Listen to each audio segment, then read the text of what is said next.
Oh, I have to. My name is Patricia Damon. I've been in the skincare industry, health and wellness as well, for 17 years, and owned a clinic in Park City, Utah. Well, we'll talk about that later. Yeah, it's interesting. Yeah. So you've had a bumpy road, and you've come out on the other side a delightful human being who is kind and caring and is really nice, but it took a lot of work to kind of go through some of it. So let's get into some of your history real quick, because what I really want to talk about is like the resilience and healing and all that, but we need to know where you came from a little bit. So if you could get into that, and again, don't drop any names if all that. Yeah, absolutely. Thank you so much. And it has been a bumpy journey for sure. Really, my healing began at the age of 16. I had a child that was taken from me through the Mormon church. And when my son turned 18, he came back to live with me. And all of a sudden, my trauma was sitting in my living room.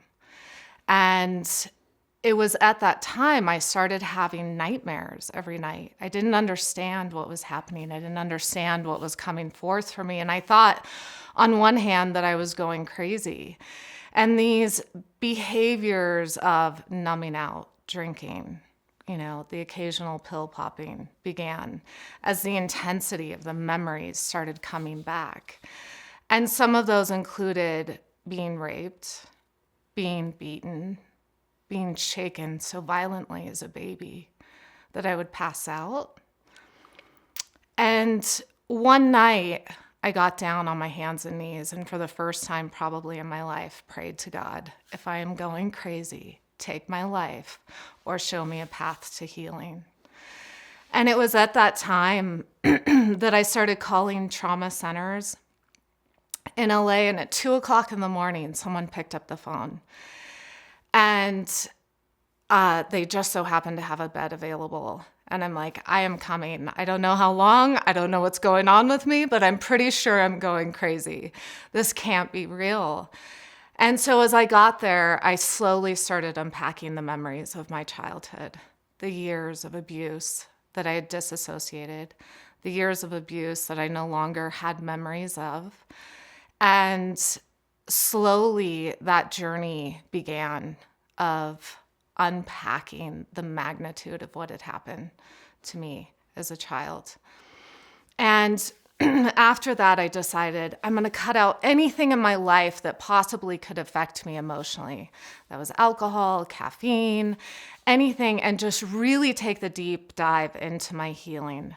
And what I didn't expect from there was to go through this process of having memories flood me back. It was as if all of a sudden having my son come back and be in my home with me cracked me open neurologically in ways I never anticipated, ways I never thought were possible. And then at the time I started asking the universe, there has to be a way that I can open to my healing. There has to be a way for me to get through this, because every day, even after the memories started coming back, I prayed that I would die. How do you possibly live with the reality for 13 years of your life? You were sexually abused by family members. How do you live with the people that were supposed to care for you would beat you relentlessly year after year, day after day, night after night? And so what came to me at the time was an opportunity to go take a deep dive into psychedelics. And for me, my first opportunity was going on blind faith to the jungle in Costa Rica and took the deep dive using iboga. And I didn't realize at the time what I was about to encounter in my journey starting through the world of psychedelics and the true gateway into my healing. Iboga is not a Saturday night kind of drug. Iboga, some people don't come back from Iboga. Yeah. So can you explain what Iboga is, and then let's talk about the magnitude of that experience? Absolutely. So iboga is one of the most powerful hallucinogens that is on the earth today. It comes from the bark of a tree in Africa. And it's being readily used now for PTSD, war veterans, severe trauma. And for me, it really came to me of, kind of in a dream that there was a way, there was something out there that could facilitate my healing. I had done years of talk therapy and years of different, every, Eastern or Western modality possible, trying to sift through this feeling that I had inside of kind of emptiness. And when I arrived in the jungle, you take this bark of the tree, and it takes you back. For me, everyone's experience is a little bit different. But for me, it took me back to the day that I was born. And for the first time, I relived everything that had happened from the day that I was born. The years of abuse, the years of suffering, the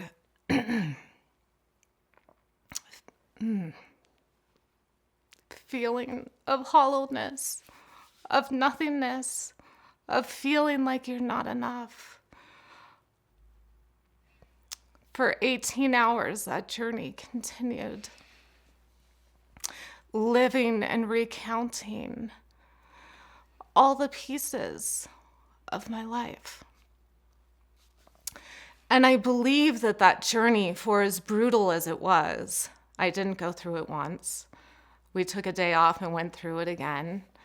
That it isn't until we bring our trauma and what's happened to us into the light that we have the opportunity to heal on a deep and meaningful level. You've done some work, obviously going in first. You tried the lower octane solutions, right? And so you already kind of understood going in that you need to face some of the things that you've been avoiding, some of the feelings and the emotions and all that. How difficult was it going into that? And just the magnitude of having to relive it all. I mean, you feel like you're dying. Yeah, you do. I think what was unexpected for me, and one of the things in trauma that we don't really discuss, is that this disassociation that happens where your memories become blocked. And I think I had fear in going in, but I've always been a courageous warrior of if it's something I need to face, I'm going to face it. What I didn't expect in going into it were all the pieces that I didn't have memories of. To hold the sheets as I lay there recounting what had happened, the years and memories that had been suppressed. And I think that's what was unexpected, but it finally made my life make sense. I think of it kind of as, a computer with all these tabs open, and you have all of this running in the background, and you have no idea why you're operating the way you are without knowledge that you have all of this in the background constantly consuming time and space in your brain, in your mind, in your thoughts, in your body. You don't understand why you're acting in ways of numbing or all the different things of depression or anxiety or addictions or food or alcohol or sex or whatever you're doing to try to just manage what's going on. And so I feel like through that iboga and that experience, it was kind of like, here's everything that's been operating. And now's an opportunity to see it, bring it forth, and start to close those tabs one by one. And give you that clarity and freedom and that calm and stillness back in your life. How long ago was this? That was 3 years ago. What's the journey been like since then? Like, was it like, pow, wow, it's all gone? Of course not, right? Yeah, so what did that do? How did it kind of orient you towards the path of healing that will obviously keep going for the rest of your life?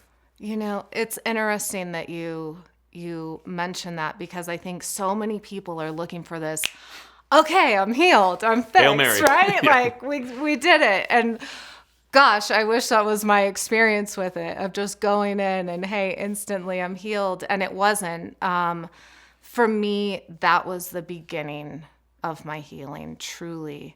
And that, I believe that the 20 years before that I had in going back to school studying, spiritual psychology and talk therapy and all the different modalities that I had tried. And I became a shaman and I did all of these Eastern and Western modalities, that it wasn't until that moment that I saw it all, that all those tools that I had in my back pocket, meditation and yoga and exercise, that I was really able for the first time to put those in play in a meaningful way with purpose.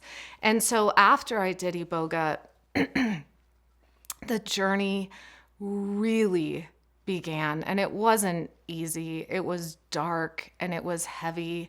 I think there were days where I laid in bed and cried and grieved the childhood that I wish I had. The loss of being protected, the loss of being loved and cherished the way a young girl, young baby should. And so it really offered me the opportunity to also explore other modalities. Now that I knew what I was dealing with and what I needed to heal, it allowed me to seek out those that could particularly support me in really healing through exploration of other psychedelics, exploration of trauma therapists and sexual abuse therapists. And it really has been one of the most powerful, hard, gut-wrenching, beautiful, beautiful experiences of my life. Not easy, but beautiful. Not easy. Let's talk about forgiveness. People closest to you, people that were responsible for your care, betrayed that and violated that trust. How hard is it to go back and kind of reconcile that past and forgive and let go, or not forgive? I mean, how do you walk that road? That's a tricky road, and it's one I'm still on. Yeah. It's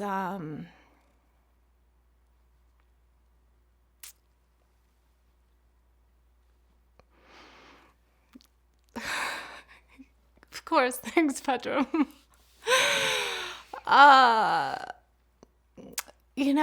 It's hard because it's your family. It's people before my memories came back that I had a close and meaningful relationship with. And they're people that brought you into this world and also are on, as I like to call it, our spiritual journeys and our spiritual curriculums. And this was mine and that was theirs for all of us to learn and grow and evolve. And there's so many things that have made me a better human being having gone through what I have. And yet the humanness remains of, can you forgive? Can you let go? Can you come into resonance and acceptance? That's something I'm still in the process of going through. Yeah. I mean, I read about guys like Jesus who are good at it, but it's really hard to let go some things. Yeah. The history of this, I've heard that there's a lot of this kind of pervasive sexual abuse in like the Mormon community, the Mormon church, and just different kind of insular religious communities. Sure. And it gets brushed under the rug because obviously we can't do that. Right. So was there a history of abuse in their lives? Like how much of this is getting kind of transferred intergenerationally, and have you explored that? I hear you. And it is something that I have explored. It's something that I think is an epidemic in our culture. And one of the things that I've discovered is it doesn't discriminate. It doesn't discriminate from race or color, our backgrounds. And my parents certainly both came from abusive backgrounds. And I think that through that and through telling my story, if we can break the cycle, if we can bring it into awareness, I think so much of this gets lost because we harbor so much shame that revealing it, bringing it into the light is so difficult for us to do. And I think it's hard for me to come to that place now and expose my family and their lives and their parents. And, I know back when they were being raised, physical abuse was more common. It seemed that we're evolving as a culture in ways in which we parent. So I think it's, it definitely is something in the forefront of how to bring light and healing to our families. It doesn't make it okay. Yeah, it doesn't. It doesn't make it okay, but how do we stop the epidemic? I mean, Yeah. we know that 60% of people who are abusers have been abused, and it just kind of kicks down. It's like a viral thing, right? Which is gross, but it's more pervasive than we know, right? Most people don't realize how bad of an epidemic it is in this country, right? What happened? Why'd they take your kid away? It's a good story. So I became pregnant at the age of 16. And at the time, I didn't even know how you became pregnant. We didn't talk about it. And here, mind you, I had already been sexually abused for 13 years and yet had no idea how my body worked or how you became pregnant. And so in high school, I had my first sexual experience with someone outside of my abuse and got pregnant the first time that we were sexual together. And my parents at the time, we were living in California, they shipped me away to an all-girls school in Provo, Utah. And it's interesting in the culture and the religion, it's like we believe in family and families are forever and keeping everyone together. And yet when these things are happening within the religion, the first go-to is to ship these girls away or ship, to be shunned. I mean, you can look at it even with, the epidemic of gay and lesbian and how that's in these families that are so unaccepting. And so my parents had decided. They took me to see the bishop of the church, and they had decided that my son would be adopted by a family outside of our home. And so when I was in school, I shipped to Provo to go to school. And when I was there, my parents had set up a family for me to meet to adopt my child. I met the family and kind of things were all set in place. And when it was time for me to give birth to my son, I begged my parents to come back home so I didn't have to go through that alone. Mind you, I was a 16-year-old girl, not really understanding what was about to happen. I didn't have a partner sitting by my side, loving me and supporting me through that. And so my parents acquiesced and allowed me to come back home to give birth to my son. And I had told them at the time I couldn't give him up for adoption. There was no way that I could do that to my child. And when I gave birth to him, I had some medical complications and I got rushed into emergency surgery after he was born. And when I came out, there was a family standing there holding my child, ready to take him away. And I told my parents, I'm not doing this. I'd rather live on the streets, but you're not taking my child. And so finally they agreed that I could come home with my son, and I had my son for 9 months with me. Breastfed this child, nurtured him, loved him, watched him grow up, and this little infant. And one day my parents said, the leader of the church would like to see you. He, has asked to meet with you. And when I went to see him, he said, I've had a vision from God. And God has told me that this child should no longer be on this earth with you. Maybe at one point he'll come to know you as his mother, but now isn't the time. And at 9 months old, my child was then given up for adoption. What a convenient vision. Yeah. And then at this point, you're young. I'm young. Yeah. And impressionable and trying to sort through right and wrong and religion. And I've been taught that someone in power and authority has control over you. Their word is the law. Kid goes to same family, different family? To my sister, who couldn't have children. Did your parents know about all your sexual abuse and history prior to this pregnancy? It is my belief they did. So they knew the tangled web. Have you spoken with them about this since? I have. Is there any remorse, regret? My mother's first response was, "Don't you tell anyone." Save face in the community. Yeah. Father? That was a bit trickier conversation. I think that saving face is more important than telling the truth. Yeah. It's common. It's common. Yeah, it's very common. How bad is this in the community? Would, in your estimation, are there many, many occurrences of this happening to this day? Well, I believe that 1 in 4 women have been sexually abused at some time in their life. I can share with you that when I came forth and started to have the courage to tell my story, for so many years I had such embarrassment and shame. For years, my friends didn't even know that I had had a child. Friends that I'd had for 10, 12 years didn't even know that I'd given birth to a child because I had so much shame of what I was taught, that I was wrong, that I had sinned.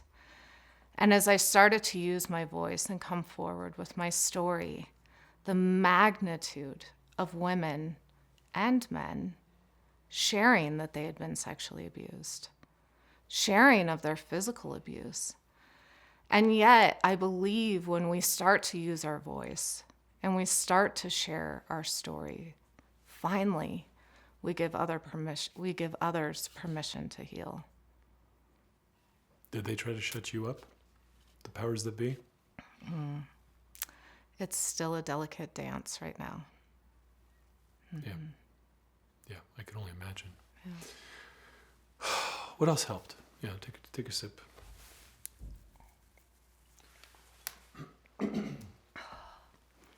Thank you.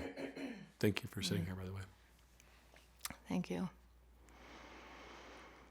You have a way of making everyone cry. Why do I can talk about this all the time and not cry. You have this innate gift. Thank you. Puppy eyes. Shit. Oh, it's good. You're in the right seat. Woo! Oh. I've been around a lot of stuff. Yeah. Yeah. So, I can tell. yeah. You had a history back in the day. When I met you, it was very like, you're a very sexual being. Right. Wow. Right. We didn't have sex. Yeah. You're very, you're kind of liberated in that way. Was that a journey towards healing in that as well? Like there's so many people that go to drugs, go to alcohol, go to sex, go to all sorts of things. So what were some of the kind of medications along the journey before you really got into the healing? Right. The medications, yeah, as they say, sex, drugs, and rock and roll, right? And are you speaking of the negative medications? Yeah, let's or talk are you about speaking the of the anesthetics. positives? Let's talk about the anesthetics, and Yeah. and sex is Yeah. great, right? Yeah. But yeah. until it's not. So you know Yeah. how you anesthetize because Yeah, you don't absolutely. want to feel. I think so much of it, my memories weren't back of what had happened to me. And so in my 20s, I went through this period of, I could use men like we hear men using women. I was this person that men didn't really understand. How can she have sex with me and not want to call me again, right?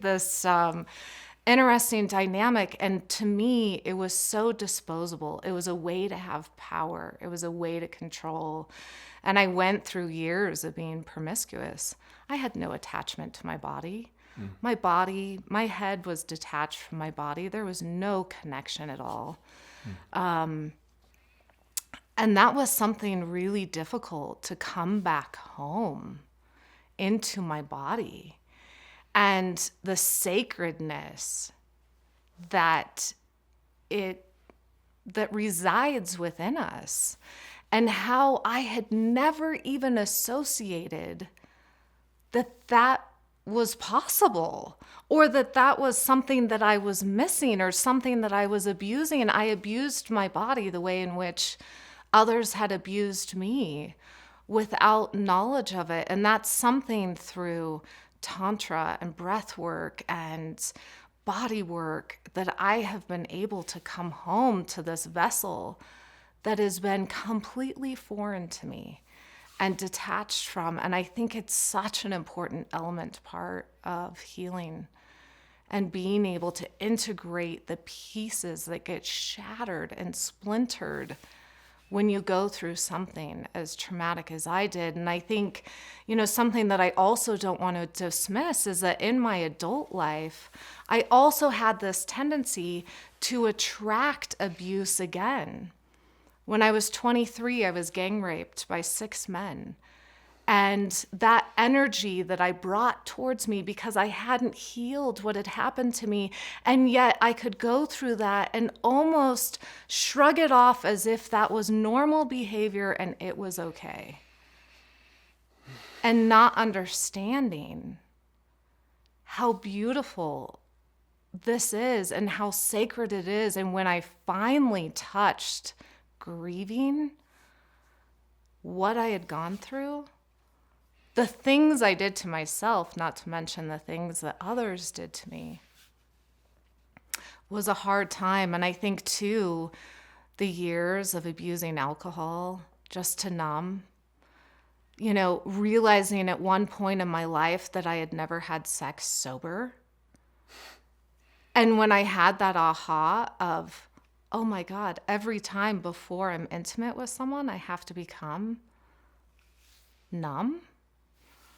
And the disassociation that would come with that, and the partners that I had along the way. I can't count how many times I pointed the finger. If you were just better, we would be okay. If something, there's something wrong with you, and having no idea. I mean, finally I dated someone who loved me enough to say to me, Trish, I think you've been sexually abused. I think something happened, and I love you enough to help you heal this and to hold space for my coming undone. It's a lot. How old were you when this individual was in your life? 40. It's a lot of miles to run before It's a lot of miles to go before this. Yeah. So many people that are watching this are still numbing.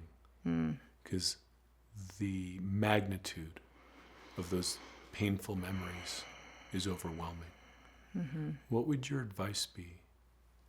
Someone who has spent plenty of time on the numbing side of the line, who's now on the healing side. How is it different? Why is it important to take that step? I think it is so important to have the ability to not look at the entire picture, the finish line, to look at what's the next puzzle piece that I can fit together. What's the next best step that I can take to nurture and support myself? I remember so distinctly when I was in the process of my memories coming back and the nightmares, and I would wake up in the middle of the night just screaming and sweating and not understanding. And I remember one night waking up from a dream, and all of a sudden it was like sitting up in my bed and saying, community. Community helps us heal. I think if you can find support by being able to confide in someone else, support groups. I think that's why AA works, or Al-Anon. You have a place in which you can confide in others that have shared your journey, that have shared your experience. And when we start to disassemble all that shame that lives within us, that keeps us hostage, that keeps us holding our secrets, then we take the first courageous step into healing. And I think it's baby steps. It's day by day, moment by moment that you go through this, and it isn't an overnight process. And I think if people are looking for the quick fix, you won't find it. The suffering will continue, but if you can take it just step by step and be as gentle and loving and patient with yourself along that journey, the healing comes. You've also plugged into something that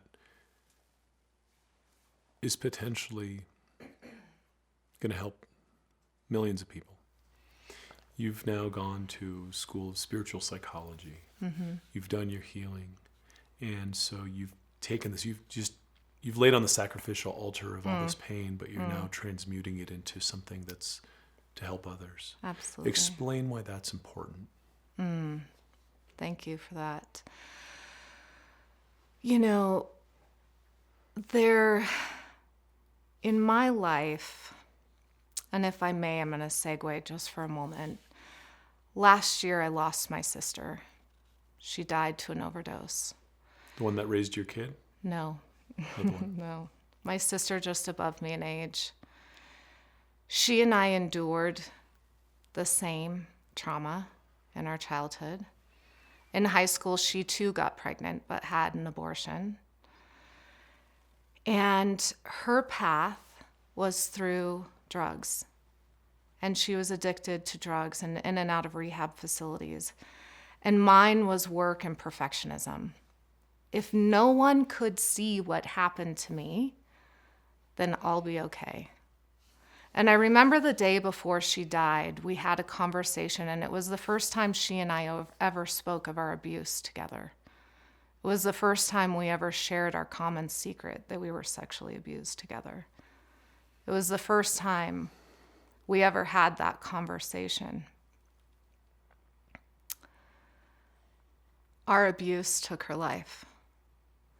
And it was in that moment I decided that I would take my business acumen and all of the years of healing that I've done and make a change in people's lives and help them heal. Because I'll be damned if I lose another loved one. Because we're not able to tell our stories.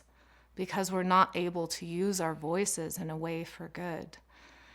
And so for me, telling my story, there's something so powerful in being able to say, I'm an incest survivor.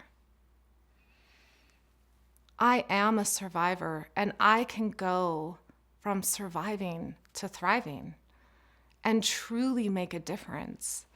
And I hope that through this process, others can find the courage and strength to carry on. I know there were days for me, as I shared, where I prayed to have my life taken because surviving another day of the hell that I was in seemed unbearable. And so my hope and wish is to bring healing and light to the world of this epidemic that's plaguing us. And I think quite often and sadly in organized religions. A lot of it gets brushed under the rug right there. Mm-hmm. Make sure I got this straight. You said that she had her overdose the day after you guys confided in each other in this? Mm-hmm.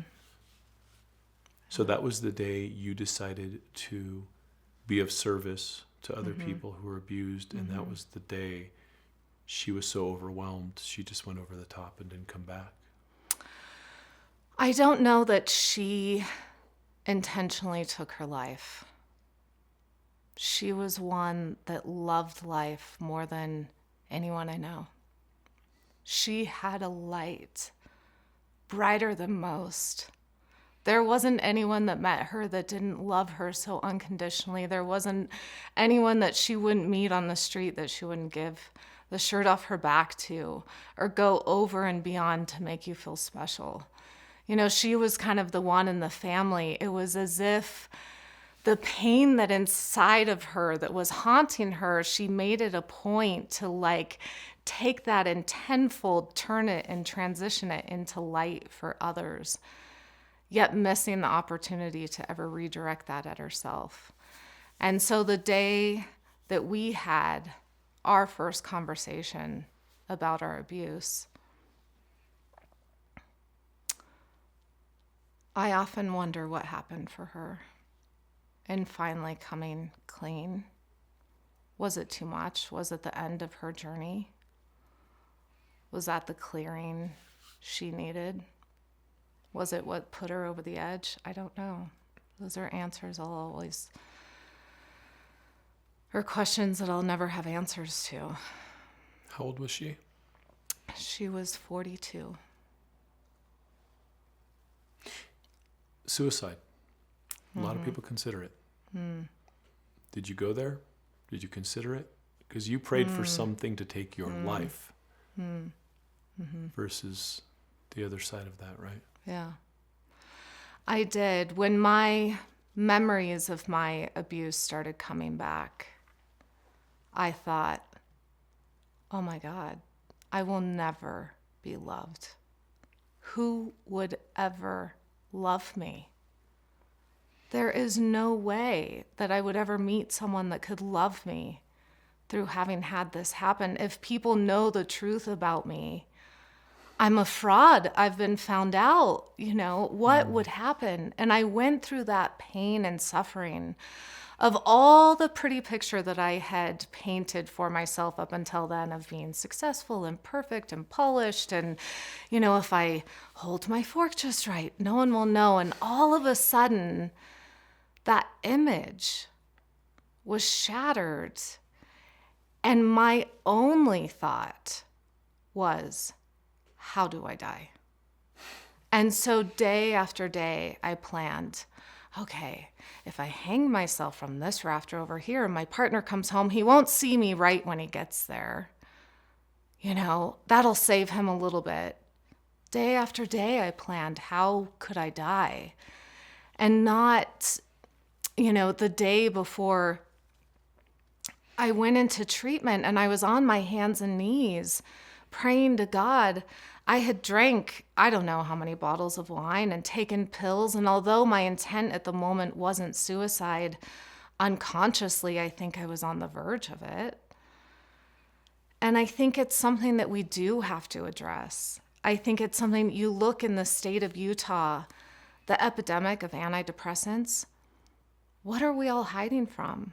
What are the secrets that we're keeping that are keeping us sick? You know, and I know for me, it took time to have the courage. First, you have to kind of start to put the pieces back together within yourself. And I will say I had people that loved me regardless of what had happened and actually made me more lovable through my courage to go through what I have. Thank God for them. Yeah, sorry. After all this, do you believe in God? Oh, wow. I believe in a universal force, and I believe in quantum physics, and I believe in cause and effect, and I believe that there is a spirit.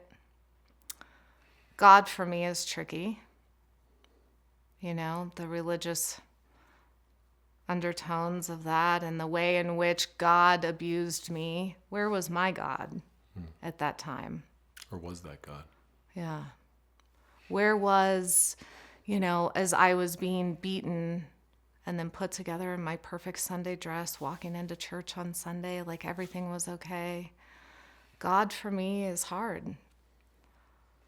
But I have found a connection to God as I know it. I find that in the trails on the mountain. I find that through my morning meditations. I find that in the connection and serendipity with others. Where's your will to live coming from? Where is my will to live coming from?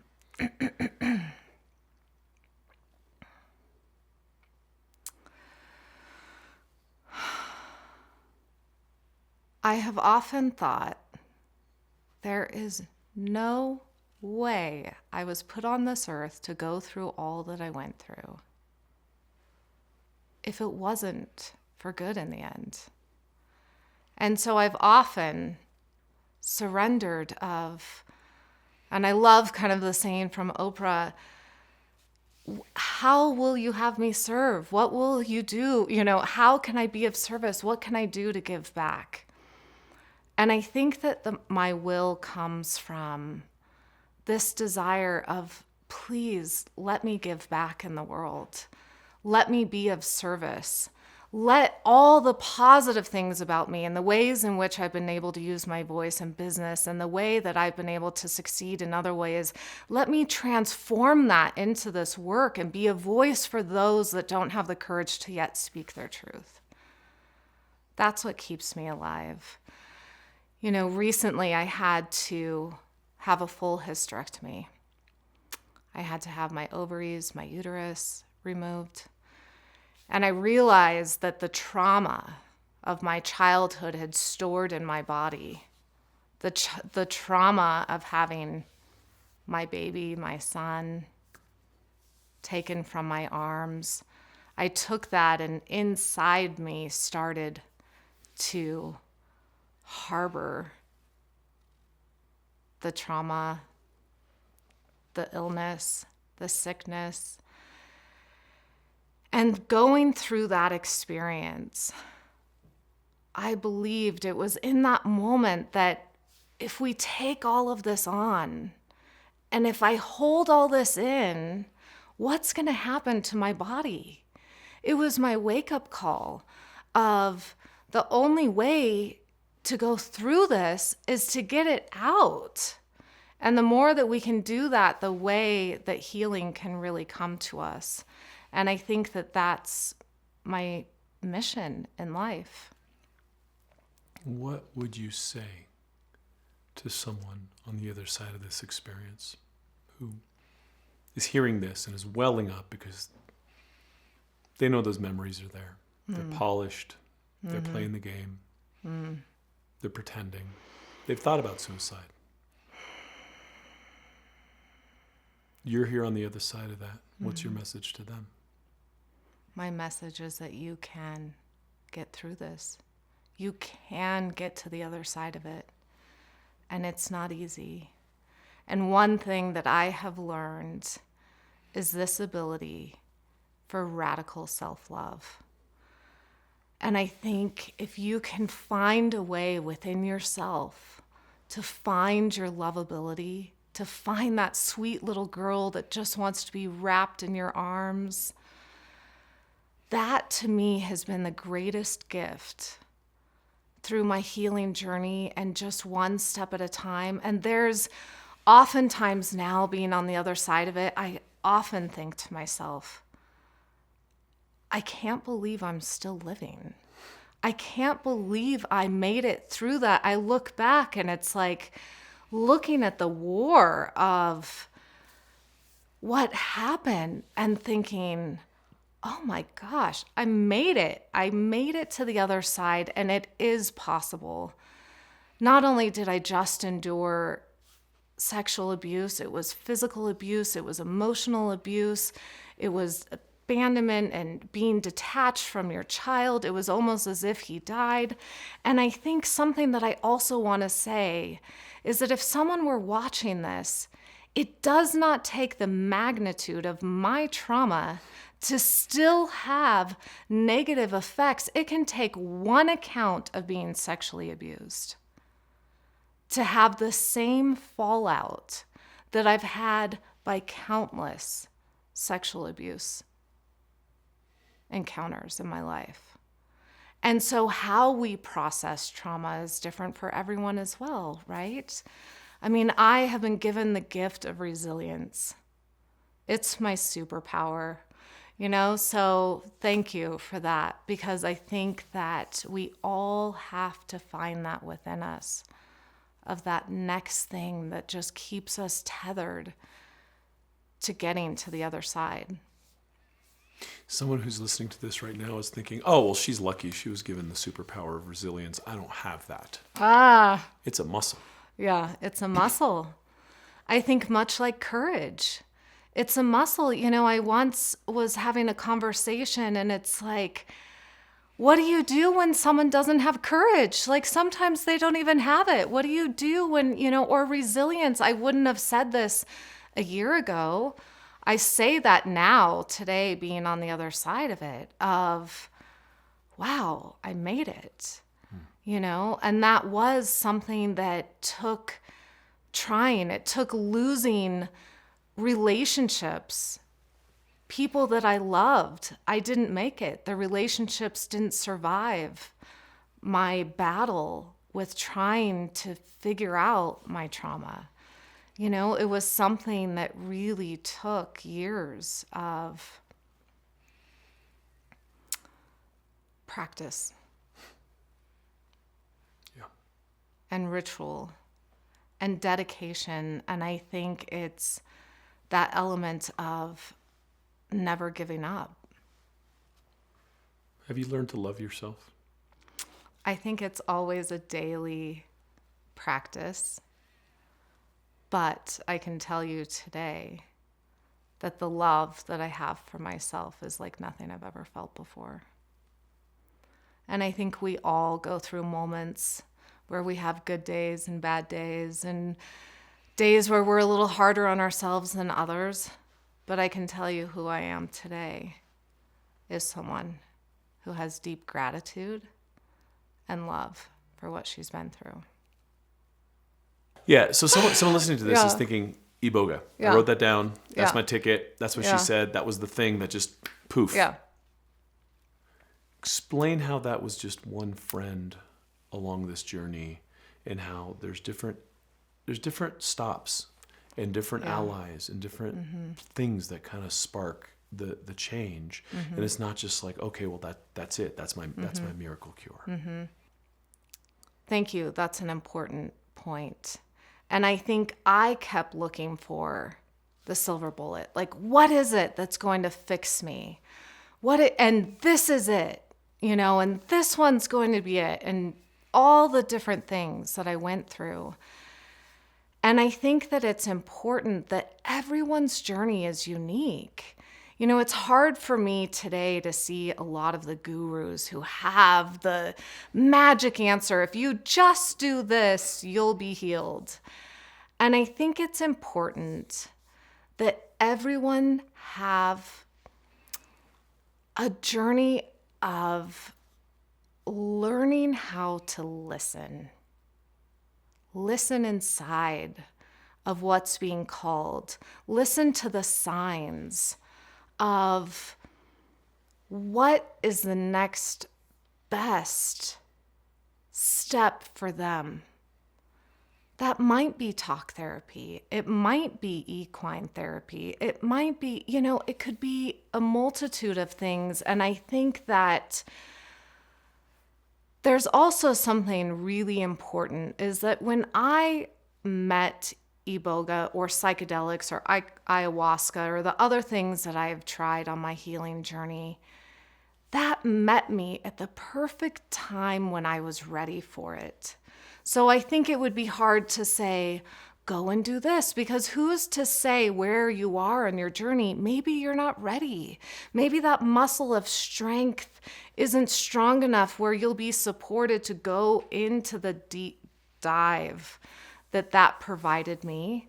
But at that time, I had chiseled away 20 years of other modalities that led me to be able to walk that path with Iboga and psychedelics in general. Okay, so I'm terrified. I'm hearing you. I know there's something I need to do, and the volume of my emotions is so high that I really don't know where to start. Where do I start? Where do I start? I've been there. Yeah. I've been there. And that's a scary, dark, lonely place to be, and confusing and overwhelming. And I think the first step is to speak with someone you trust. Is that a friend? Is that your therapist? Is there a support group you can go to? I think isolation can be the enemy at times when we're going through our healing. And when we're in the depths of it, it's the one thing we want to do. Isolate and hide. Remain in that. And so I think the next best step that one can do is to really get support by someone who can help. And if you don't have family members or even a close network of friends, there's free support groups that one can go to. And I think also one of the gifts that I gave myself was to educate myself. And you can do a lot of that online to understand what's going on. I think something I don't want to negate is I spent years in doctors' offices. What is wrong with me? I couldn't figure it out. They would run all the lab tests, all the, from the outside, I look perfect. Even therapists, I had them all convinced I was great and on my way. And so I think it's something really important of finding someone you trust that you can confide in, or a group in which you can be a part of, and to find your community. Anything else that you have on your heart that you would like to share with someone on the other side of this journey?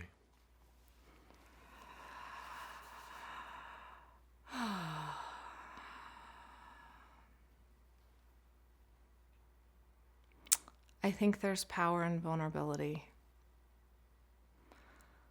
I think there's power in releasing the shame that binds us. I think through telling our stories, for as hard as it may be, frees us from the chains that bind us. And it's interesting, even with me sharing this opportunity with you to share my story, I'm confident the gifts that will come to me are just as great as those who may be watching, because it frees me from the secret that I hold within. I no longer have to hold this. This was never mine. I can release this and give it back to those who inflicted this upon me. It's not mine to hold on to. And I think through that, to allow others to see the freedom in allowing this to come out is powerful.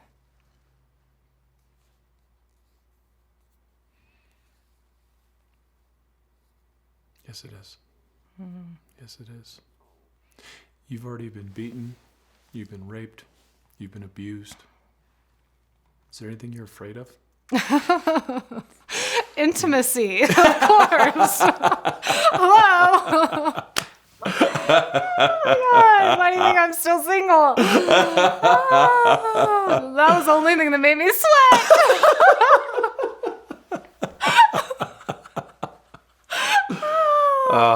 God bless you. Thank you so much. Thank you so much. Oh my goodness. Thank you.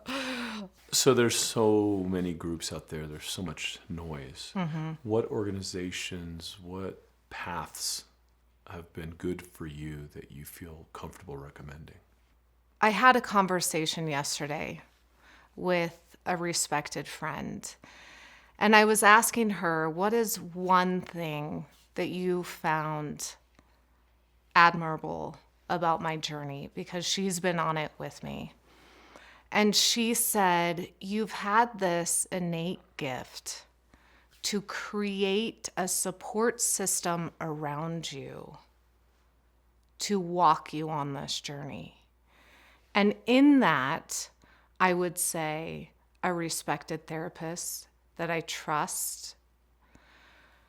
She was the one who really brought to life as I kept showing up in her office of, I think I'm bipolar. I think I'm borderline. What's wrong with me? And she was able to highlight for me, you're suffering from PTSD.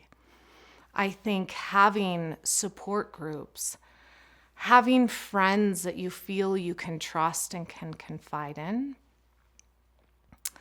I think I'm a big believer in the energetic. I've dealt with a lot of energy workers. I've also done a lot on my body by way of acupuncture and nutrition to ensure we don't omit the mind-body-spirit connection. That when we start to release trauma, the body is naturally going to respond. And I think it's important that we address all aspects of it while we go through our healing.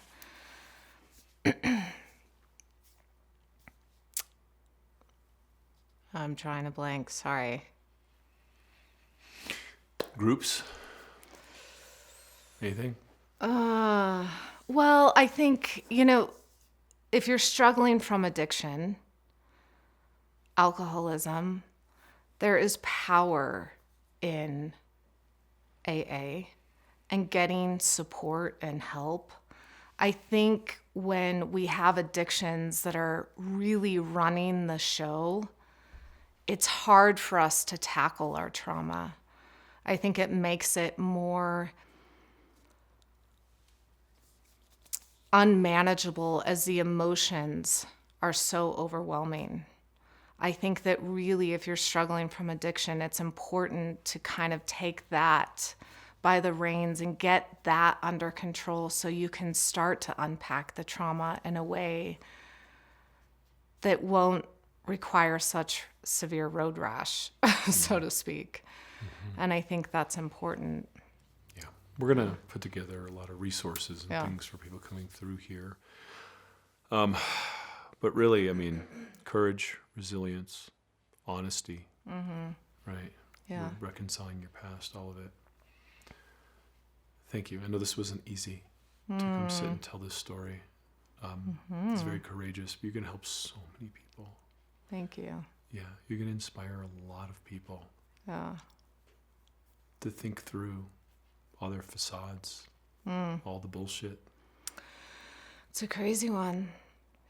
I think too, it's, here in Utah and the Mormon religion and what we continue to hide because of the fabric of right from wrong. Something that I find so alarming is that the duality in the household that I was raised of, let's go to church on Sunday and everything's okay.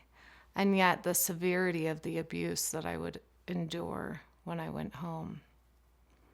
And yet it's what we were taught in the church, to not talk about it, to not have it be a part of our dinner table conversation, right? Or to even to expose those in authority, how it was sin almost. But that's all coming to a head, right? Yeah. Catholics, Yeah. church is falling apart because of the same things. Right. And so they've lost the script. That's not God, Yeah. right? Yeah. And so the people covering up abuse of other people has really been a deviation from the right path. And I think all the religions are suffering from much of this, right? Enough of that. Yeah. Enough of that, right? So that's also a very big wrong that needs to be righted in the name of God. Right? In the name of God. In the name of God. Amen. Oh, I hope call that Craig. was okay.